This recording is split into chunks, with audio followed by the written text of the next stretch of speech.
A grande questão no mercado de boi é o seguinte: existe uma lei que é irrevogável, a oferta e procura. Nós estamos vivendo um momento em que você teve um aumento de oferta no abate, principalmente de fêmeas. Você olhar os dados estatísticos dos frigoríficos, do gado que é abatido em frigorífico inspecionado, seja municipal, estadual ou federal, você vê mais de 39% hoje dos abates são de vacas, são de fêmeas. Dessas fêmeas, você tem um número significativo, alguma coisa por volta de 20% a 25% do abate de fêmeas são novilhas.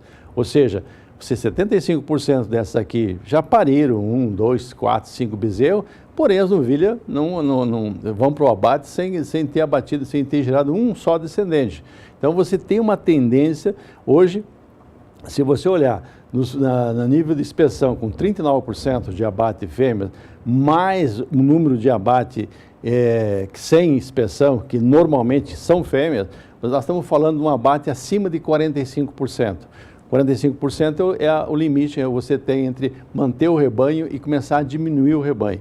Então nós estamos numa fase em que o pecuarista, principalmente esse de cria, ele não consegue ter renda suficiente com a venda dos bezerros, das bezerras. O que acontece? Ele manda para o abate a vaca, a matriz geradora dos seus animais. Por quê? Porque ele precisa fechar a conta. Então vamos olhar alguns números, vou pedir para colocar algumas telas, para a gente dar uma discutida o porquê que as coisas aconteceram. Primeira coisa, você olha o preço da arroba em janeiro de 2017, 134. Em julho, despencou para 118. Por quê? Aquela confusão de carne fraca, operação midiática, alguns países importadores bloquearam a importação de carne brasileira, o mercado ficou parado, travou. Quando você vê esse preço 118, o bezerro sofreu muito mais, porque quando você pega o segundo trimestre, o fim do primeiro trimestre, início do segundo trimestre do ano, especialmente na região do centro-oeste, onde que é o maior rebanho de cria do Brasil, você tem uma oferta de bezerro desmamado. Pegou numa época que o mercado estava travado, com uma expectativa negativa para frente, o mercado despencou. Aqui no Mato Grosso do Sul, você vendeu o bezerro a 900, 950 reais, um bezerro bom. O que acontece? Esse pecuarista, criador, ele teve que mandar a vaca para o abate. Então, nesse momento, você vê agora o início de uma recuperação dos preços. Não vou falar em alta não, hein, porque esse preço do boi chegou em 2016 a um preço bem maior do que 140, o indicador CPE. Então, nesse momento em que você tem um aumento de abate, o último trimestre agora que o IBGE divulgou fala em 3,2% a mais do que o trimestre de 2017. E são fêmeas que estão indo para o abate e, consequentemente, aumenta a oferta de carne. A grande dúvida que tinha no mercado é se o mercado conseguiria absorver esse aumento de carne. Eu acho que deve ter uma outra tela, passar outra tela que explica o porquê que as coisas aconteceram. Quando você olha as exportações hoje passam de 20% da produção de carne brasileira. Ou seja, nós estamos num momento extremamente favorável às exportações. Quando você olha o faturamento em dólar, em 2018, em janeiro a setembro, nós estamos falando em quase 5 bilhões de dólares das exportações de carne bovina, contra 4,323 no ano passado, no mesmo período. Porém, aqui o dólar valia 3,10. Aqui o dólar médio é acima de 3,60.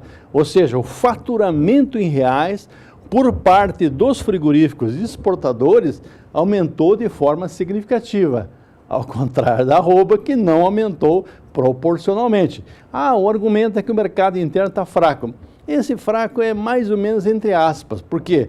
Porque quando você vê nos grandes centros, nesses feriadão, você vê que a carne boa desaparece das gôndolas do mercado. Ou seja, a demanda, apesar da crise, apesar da falta de crescimento econômico, da redução de consumo em alguns cortes, mas regra geral está acontecendo, o mercado está absorvendo isso aí. Vamos pedir mais uma outra tela para a gente ver o impacto que isso deu em reais. Olha a diferença que deu em reais. Nós estamos falando em mais de 20%. 20% não, quase 30% em relação a 2018 em relação a 2017.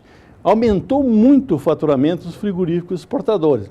Bom, como é que se vê daqui para frente? Primeiro, um abate de novilha muito grande. Por que a novilha hoje é uma carne disputada no mercado? Porque você consegue produzir uma novilha com 14 arroba, com 13 arroba, facilmente. Você tendo pasto e dando suplemento no coxo, é fácil. Nesse ponto até é uma democratização da terminação, ou seja, qualquer pecuarista pode fazer 20, 40, 60, sei lá, um volume significativo de novilhas e vender com 5, 6, 8 reais acima do preço do indicador, inclusive superando o preço do boi. Então, só que, à medida que uma novilha, ela vale mais no gancho do que no campo, você vê uma tendência de redução de rebanho para os próximos anos. Outra coisa, fala-se muito no Brasil que o Brasil tem rebanho de 225 milhões de cabeça. Isso não é verdade. Se você olhar o abate brasileiro, entre inspecionado e não inspecionado, não passa de 37, 38 milhões de cabeça. Se nós tivermos 200 milhões de cabeça, 38 milhões de cabeça equivale a 19%. É muito baixo essa taxa de desfrute. A pecuária brasileira evoluiu. Ela tem que ter uma taxa maior, ou seja, o rebanho brasileiro se aproxima do indicador de rebanho do IBGE, que o IBGE fala que o Brasil tem 175 milhões de cabeças. Então, vamos um detalhe, o rebanho brasileiro é menor, a oferta daqui para frente, possivelmente de bezerro, já a partir do próximo ano, vai ser um pouco mais reduzida, por essa razão, que é uma tendência do gado de reposição se valorizar. Agora, sempre pensando o seguinte, para você ter um bezerro que você possa vender acima dos valores que nós falamos aqui, valores que nós falamos aqui é a base de preço, mas se você tem um animal bom, bem acabado, o que acontece? Você tem um ágio, você tem um valor maior em cima, seja do bezerro ou seja da bezerra.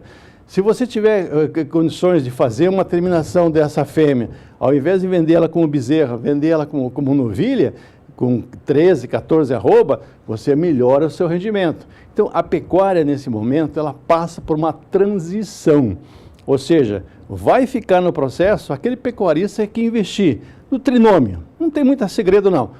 Genética, bons touros, bons animais, ou IETF, alguma outra coisa, uma outra tecnologia que hoje está disponível para o pecuarista, manejo sanitário, ou seja, cuidar a questão de vermífugo, cuidar da vacina, todo esse processo, e, principalmente, comida no chão, pasto.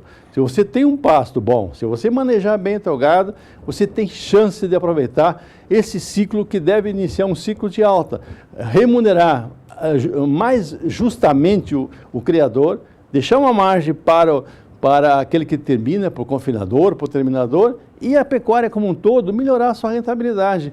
Porque se não tiver uma rentabilidade nesse setor, o que acontece? Há uma redução de rebanho, uma redução de oferta, e aí por via de falta de produto, um aumento de preço. Mas dá para fazer as duas coisas, aumentar a produção e melhorar o preço, basta ter qualidade.